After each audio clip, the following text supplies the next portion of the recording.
the court substituted the subject matter expertise of the FCC with its own. The very eerie thing here is they basically said, we have more authority than any other agency. So what's to stop them from doing that in the future when maybe there's something like antitrust on the docket? So this is very, very alarming, and it goes far beyond net neutrality.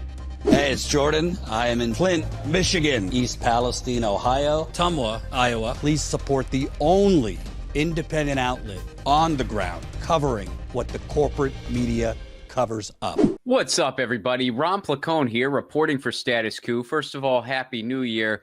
And the Sixth Circuit Court of Appeals did not have a Happy New Year in store for any of us. In fact, one of their first actions this year was to strike down net neutrality rules. The death of net neutrality is a bad omen. We're going to dive into this, but first, really quick, in case you're not familiar, what is net neutrality? Why is it important? And I'm going to give you a very, very quick nuts and bolts summary as to how we got to this point. So what is net neutrality? Net neutrality is the protection that keeps the internet free and open. The internet has to flow like flowing water or like a phone call. Whether you're calling me or you're calling the White House, a phone call gets treated with the same speed, the same traffic priority. Net neutrality keeps that rule intact for the internet itself. Without net neutrality, there could be fast lanes and slow lanes for different websites. In other words, you could go to CNN.com and it loads really, really quick, or you could come to Status Coup and it loads very, very slow. So without net neutrality, independent media as we know it could honestly be completely destroyed. Another thing a post-net neutrality world could do, it could make the internet itself like cable television 2.0. What I mean by that is your internet service provider, cable company, Verizon, Cox, AT&T, whatever it may be, they could kind of carve up the internet. You know how you might be like, oh, I want to watch this series. Oh, that's on Netflix. Oh, I want to watch this movie. Oh, I can only get that on Hulu. Oh, I want to imagine that, but for the internet. Oh, you want to go to ESPN.com, you need to have this provider. You want to go to Yahoo, you need to have this provider.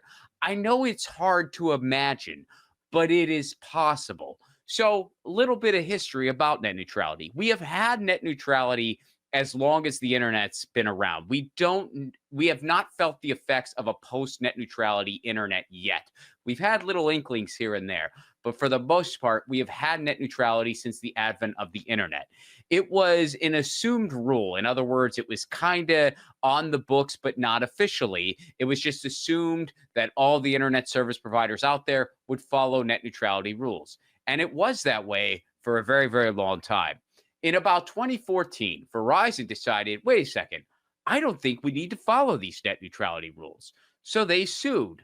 And the court ruled that, well, technically Verizon's right because the FCC doesn't have the internet designated as a utility. If they did, then they could enforce net neutrality rules. But because they don't, Verizon's technically right here. So Verizon won that lawsuit. And a bunch of net neutrality advocates were really, really ticked off because for years, they have been screaming, cement net neutrality into law. And everybody was like, I don't know. We'll get around to it. And then Verizon said, we don't want to follow this law anymore. So fast forward a year later, 2015, due to an intense public outcry, there were so many comments it crashed the FCC's website.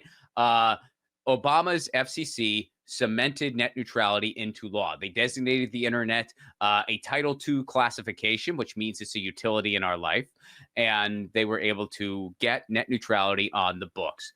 Trump administration FCC comes in. The first thing Ajit Pai does is he rolls back net neutrality. He redesignates the internet a Title I classification, which is an information service. So you can't treat it like a utility. After that happened, a bunch of states rallied and started looking into their own net neutrality laws. Hold that thought because we're going to get to that later. And then Joe Biden wins the presidency. One of the promises that he was forced to make in the Bernie Biden task force was to reinstate net neutrality. I don't think he really wanted to do it because keep in mind, this is a guy who started his campaign with a bunch of Comcast executives Comcast is an anti-net neutrality company. Why? Because they could make a lot more money if there wasn't net neutrality. But that was nonetheless a promise that he had to make. So it took 3 years, which was record-breaking. But finally, we got a pro-net neutrality FCC after 3 freaking years. To give you a point of reference, Donald Trump has already said who he's appointing to the FCC. And when Donald Trump was in office the first time, it took him a couple weeks to appoint his FCC. Took Joe Biden 3 years. Now, not all of this was on Joe Biden. There was a big right-wing smear campaign against Gigi Sohn, his nominee. He had to appoint another nominee. Some of you guys followed that here because we followed it the entire time here on Status Coup. But for anyone who wasn't able to follow that, that's a very, very quick summary of what happened. So finally, after 3 years, we got a pro-net neutrality FCC. They say they bring net neutrality back. And now the Sixth Circuit Court of Appeals has killed net neutrality again. So that brings us up to date as rapidly as possible. So what's going on with this ruling, and why is it so eerie that it goes beyond net neutrality? The death of net neutrality is a bad omen. In the end, the return of net neutrality was short-lived. The Sixth Circuit Court of Appeals struck down rules introduced by the Biden administration that would have prevented internet service providers from favoring some apps or websites over others. It's the conclusion of a decades-long fight for a more equitable internet. It's easy to get lost in the technicalities of net neutrality, but the basic thing the FCC wanted was the power to prevent broadband providers from engaging in bandwidth discrimination, slowing speeds for certain customers or certain sites. Those protections existed under the Obama administration. Again, we've had it since the advent of the internet. It was just officially signed into law by the Obama administration. But we've had net neutrality since the advent of the internet. Now, here is the kind of scariest part here. All right. The court substituted the subject matter expertise of the FCC with its own. What that means is that the Court of Appeals, so as far as designating the internet a utility in our lives or not, that authority lies with the FCC. This court has ruled, no. That authority doesn't sit with the FCC. It sits with us. Now, keep in mind, our courts are very, very heavily right-wing. They're very theocratic. They're very dogmatic. The right has complete control of the courts, and they likely will for generations. And this ruling has basically said, well, the courts have ruling over a governmental agency, which in this case is the FCC. Here's a quote from Evan Greer, the director of Fight for the Future, which, full disclaimer, is an organization I've collaborated with in the past. It's a sad day for democracy when giant corporations can forum shop for industry-friendly judges to strike down some of the most popular consumer protection rules in history, says Evan Greer, director of the digital rights nonprofit Fight for the Future. The court, citing Loper Bright here, is an alarming harbinger of industry-friendly rulings to come. Because again, the very eerie thing here is they basically said we have more authority than any other agency. So what's to stop them from doing that in the future when maybe there's something like antitrust on the docket? So this is very, very alarming, and it goes far beyond net neutrality. Now, you might be thinking, Ron, is there any kind of good news here? Is there any kind of hope?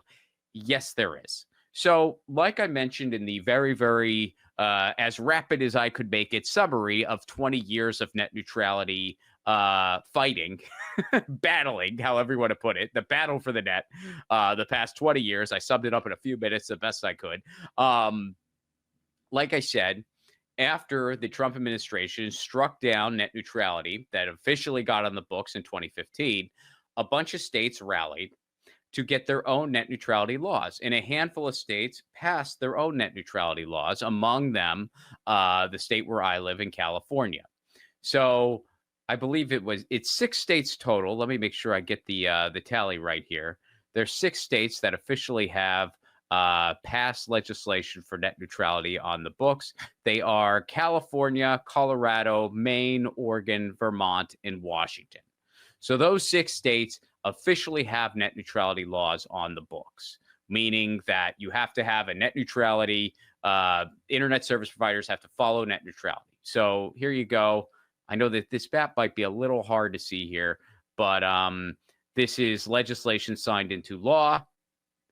And then this is legislation pending. So a lot of states have legislation around net neutrality that's floating around.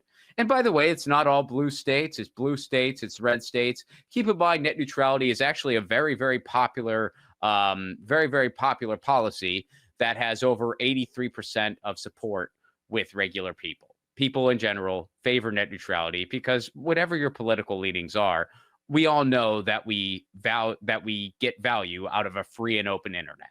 It's the internet. It's the only internet that we know, quite frankly. So why is it important? You might be thinking, well, gee, Ron, I don't live in one of those 6 states. How does this affect me? Because a lot of these big cable companies, they operate throughout the entire country, or they have a portion of the entire country. So if they can't unroll anti-net neutrality packages in certain states, especially a state like California, which is freaking huge and a huge customer base, if they can't unroll anti-net neutrality packages everywhere, it's going to be hard for them to do it anywhere because they would have certain packages for certain states, but they can't put that in other states. So the fact that 6 states have net neutrality laws, that's basically holding the line for the rest of the country. Because if a big state like California, especially Washington, if these states have net neutrality protections, it's going to be hard for cable companies to unroll anti-net neutrality packages across the country because there's certain states where they're not going to be able to unroll it. And again, let's go look at this map really quick. At any given moment, you might not be able to have anti-net neutrality packages in all of these states. Look, all these states. Legislation is pending in New York. I mean, if New York gets solid legislation, which it's getting pretty close, that could be game over. Because, I mean, if New York and California both just have it, then good luck unrolling any anti-net neutrality packages. You might try to pull something in Texas that you're going to have to pull back on because they got legislation pending. You get the idea.